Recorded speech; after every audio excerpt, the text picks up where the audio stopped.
तुझे मैं भूल जाऊं या तुझे मैं याद करूं, तुझी को सोच के लिखता हूँ जो भी लिखता हूँ। अब लिख रहा हूँ तो फिर क्यों ना एक सवाल करूं, मैं इस सवाल से गम को बदल दूं खुशियों में, पर इन बेजान सी खुशियों से क्या कमाल करूं। पर अब सवाल भी कमाल तू संभाल ले फिलहाल, ये सवाल बेचा चाल क्या मैं चाल चलूं।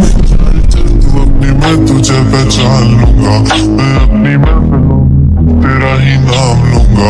तुझे पसंद है धीमा लहजा और बस खामोशियां, मैं तेरे खातिर अपनी खुद की सांसें थाम लूंगा। सारे आंसू मेरे हो सकते हैं तो तेरे खातिर हम भी रो सकते हैं।